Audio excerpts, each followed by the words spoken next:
আসসালামু আলাইকুম। সম্মানিত আমার শ্রদ্ধেয় কলিজার ভাই ও বোনেরা, আপনারা কি দেখছেন যে নাগরিক টেলিভিশনে এই যে মুনিয়া ডাক্তার এই মুনিয়া ডাক্তার হচ্ছে সাক্ষাৎকার দিছে। উনাকে বলা হয়েছিল যে ওটির ফুল মিনিং কি। ভাই সে জবাবটা কি দিল? হ্যাঁ, তাকে প্রশ্ন করে একটা ওটির মিনিং কি, সে ওটি বলে যে একটা বাচ্চা আইসিইউতে নিয়ে যায় সিজার করে হচ্ছে বাচ্চা হয়। হ্যাঁ, মানে ঠিক মতন বলতে পারতেছে না। আর একটা জিনিস জিজ্ঞেস করছে, তোমার আইসিইউ এর ফুল মিনিং কি? তুমি কি জবাবটা দিলা বোন? আইসিইউর ফুল মিনিংটা জবাবটা দিলা কি? তোমার জবাব শুনে আমার চোখ দিয়ে নাক দিয়ে অঝরে পানি ঝরা শুরু হয়ে গেছে। যা হারে খোদা মাবুত আল্লাহ, এই কোন মিনিং এর পাল্লায় পড়লাম আর কোন ডাক্তারের পাল্লায় পড়লাম। হ্যাঁ, তোমারে বলে এক কথা, তুমি কওয়ার এক কথা। তোমারে বলতেছে এক জবাব দিতে, তুমি দেওয়ার এক জবাব। এরে বোন, ডাক্তারে কি তোমার কি ইচ্ছা শখ ছিল? ডাক্তারি করার খুব শখ ছিল? আর তোমার সার্টিফিকেটটা দিছে কোন কিটা, আমি এটা বুঝি না। আচ্ছা, তুমি ধরো ডাক্তারি পড়াশোনাই করো, আমি মানলাম তুমি ডাক্তারি পড়াশোনা, তাহলে তুমি এখনো ভালো মতন মানব দেহে কয়টা হাড় থাকে, কিভাবে কথা বলতে হয়, সেগুলা কোনো কিছুই তুমি জানো না।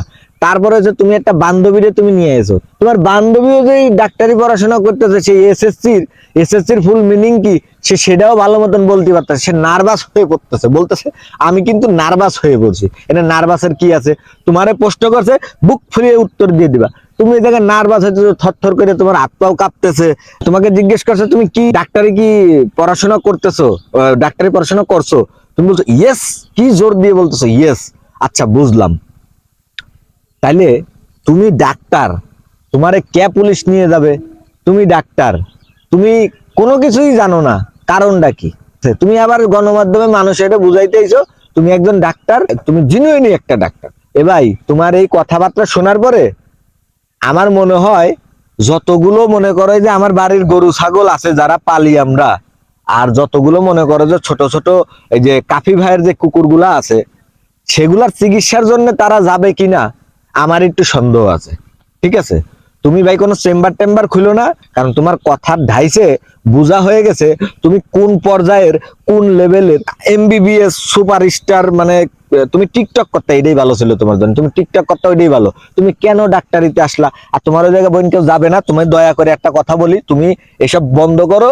ঠিক আছে, তুমি ডাক্তার, ঠিক আছে, তোমার ওই জায়গায় কেউই যাবে না, একমাত্র কাফি ভাইয়ের যেসব কুকুর পালা কুকুর আছে সেগুলার যদি চিকিৎসা করতে পারো, তাইলে হয়তো কাফি ভাইকে বলবো, অনুরোধ করবো যে ভাই আপনার কুকুরগুলা যদি কোনো প্রকার কোনো অসুস্থ হয়ে পড়ে, তাহলে আমাদের এই যে মুনিয়া ট্রাক্টরের কাছে, মানে সরি মুনিয়া ডাক্তারের কাছে আপনারা আপনার কুকুরগুলাকে দেখাবেন, ওখান থেকে ওটি করাবে এবং আপনার কুকুরকে হচ্ছে যা করার, ঠিক আছে, হ্যাঁ, যা করার সেগুলো আইসিইউ, ওটি, এগুলা যা করার লাগে সেগুলা উনি সুন্দর মতন করে আপনার কুকুরের যত চিকিৎসা সে ভালো মতন করে দিবে।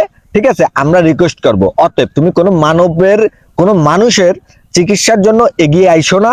আর কোনো মানুষ তোমার এই যে ইন্টারভিউটা দিছো, সেই ইন্টারভিউর জন্য কোনো মানুষ তোমার কাছে মনে হয় না যাবে ডাক্তারি চিকিৎসা করাবে। আশা করি বুঝতে পারছো। তো যাই হোক, আমরা মুনিয়া ট্রাক্টরকে হচ্ছে মুনিয়া ডাক্তারকে আগামীতে হচ্ছে ডাক্তার হিসাবে, কোনো ট্রাক্টর হিসাবে দেখতে চাই না। ডাক্তার হিসাবে ভালো মতন প্রস্তুতি নিয়ে লেখাপড়া করো, ভালো কিছু জানো, জানার পরে তারপরে তুমি মানুষের চিকিৎসা করতে এসো। আজকের মতো আমি এখানে বিদায় নিচ্ছি, অন্য কোনো ভিডিওতে আবার দেখাবে ইনশাল্লাহ। সেই মুহূর্তে সবাই ভালো থাকবেন, সুস্থ থাকবেন, মন্দ হতে বিরত থাকবেন, ভালো পথে চলার চেষ্টা করবেন। আসসালামু আলাইকুম।